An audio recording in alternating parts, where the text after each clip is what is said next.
Hello guys. Before we start our session today, I have a small question for you. Do you know what does turnaround consulting mean? If you know the answer, why don't you type it down in the comments box? Okay. So there is a specific reason why I'm asking this question with respect to today's video. There is always a lot of terminology floating around and the confusion around, hey, what is turnaround consulting? What is operations consulting? What is strategy consulting? Blah, blah, blah, blah, blah, right? So in this video, I hope to actually demystify some of these differences and help you understand at a very broad level where these terms fit amongst each other.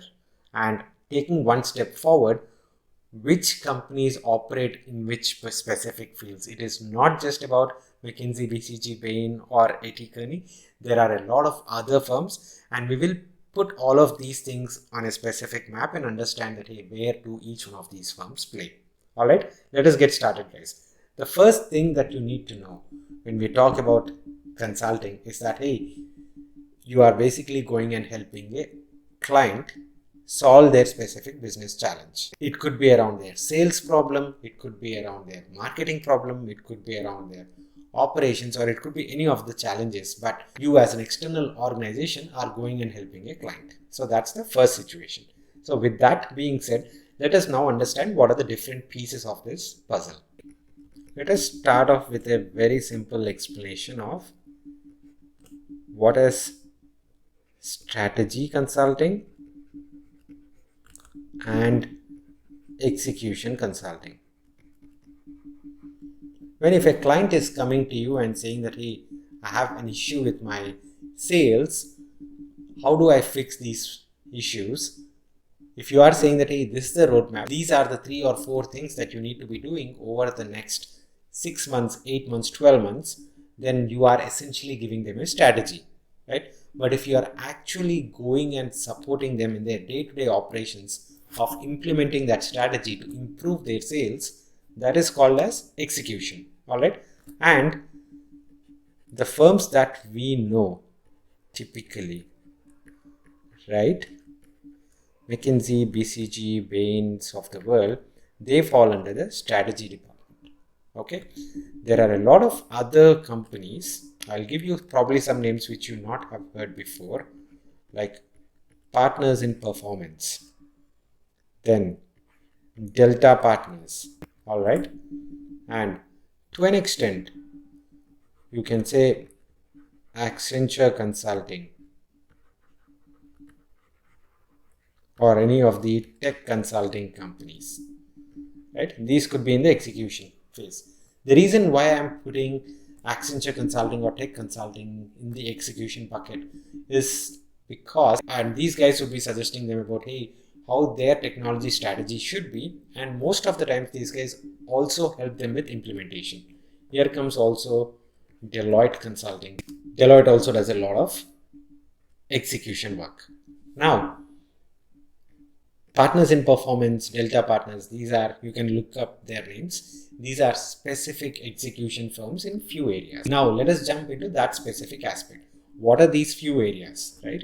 So, if you go into McKinsey, BCG, Bain website, you will see, hey, they are working in finance practice. Then they are working in marketing. Then ops. Then tech. So on and so forth. Social impact. So these firms, McKinsey, BCG, Bain, Kearney, right?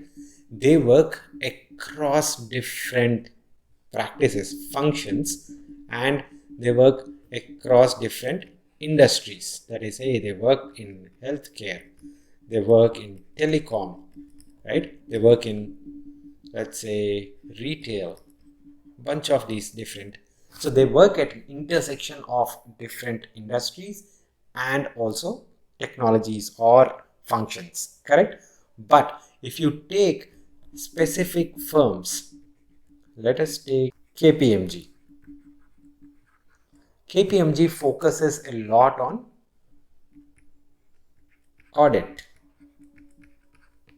right? PwCs, KPMGs, Deloittes, right? ENYs, these are known for specific kind of consulting work, right? If you think about other sets of firms, let's say Dalberg, FSG, Bridgespan, right?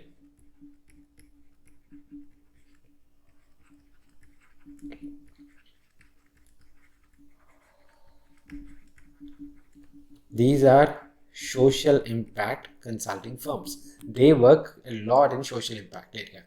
Whereas McKinsey, BCG, Bain, they work across these different sectors. So they are called as generalist consulting firms. And these are specialist consulting firms. They work in social impact area. These work in, let's say, audit. If you look at partners in performance, they work in operations, mining operations, right?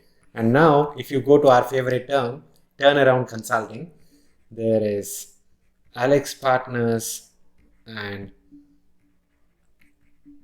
then there is Alvarez and Marsal, right? So you can divide all these organizations into either some of them are boutique, working in a specific niche area, or consulting companies which are working broadly across sectors, across functions. Now, this will give you a good indication of what is turnaround consulting, what is operations consulting, and a lot of these things mean. These are specialized consulting firms. These are much more generalist consulting firms. Now, if you have a few years of experience and if your experience caters to a specific domain, then applying to these consulting firms probably becomes much more simpler, right? Because they are looking for folks with expertise in a specific field, and if you have that expertise, they are all up for grabs, right? If you take, for example, PwC, or if you take, for example, social impact space, right? If you have worked with the governments, if you have worked with public policy institutes, if you work with in that specific sector, social impact firms would be interested in your expertise, right? Now, does this mean that, hey, if you worked in this specific area, is that enough for you to crack any of these kind of ops consulting or boutique consulting firms? Absolutely no. And they are still looking for some of these basic skills that every single management consultant should possess. I'm linking a video over here on top of here. Yeah. Please go check out what does it take to actually crack some of these interviews. Okay. Now moving on to the next portion. Now moving on, I would love for you guys to also understand the kind of projects that happen within these consulting firms. Okay, you can of course get a lot more deeper view by going into these websites and understanding what kind of work is being done through articles, reports, and a bunch of other material. But at a very high level, the kind of work that happens in Asia or developing markets, right? For example, Africa, Southeast Asia, India, the work that is happening in these markets is different from the work that is happening in the markets such as US, Canada, Mexico, or Europe, right? And the difference lies in these markets are still growing. So the problems that are coming with this particular market are, hey, how can we grow? Whereas if you look at a client in the US or European region, the questions they are asking is, hey, we have already grown. The market itself is not growing. So how can we maintain our position, or how can we optimize our costs? Which mean we are cutting the costs or we are maintaining our status quo, but we are not thinking about aggressive expansions. Whereas in the Asian region, the clients are always asking that, hey, there is so much growth potential for us. What should we do? Now that's a super interesting point, because if you are applying to a specific office, you need to know what is the kind of work they are doing. Yes, they are doing operations work or they are doing finance work. That is fine. But within finance, are they actually looking for helping the organizations grow, or if they are helping the organizations maintain the status quo? Completely different mindset if you are looking to solve these kind of problems. I hope this helps you understand a little bit more about the problems, the structure of these organizations, and when you look and go out to apply for these companies, it will help you be in a better spot. And also, you don't talk about, hey, I would love to do execution if you are sitting in a McKinsey BCG Payne interview, right? I hope you won't commit these kind of mistakes as well. If you like this content, guys, please give a thumbs up. It would definitely help with the YouTube algorithms and all that stuff. Okay, thank you so much, guys, and see you again tomorrow.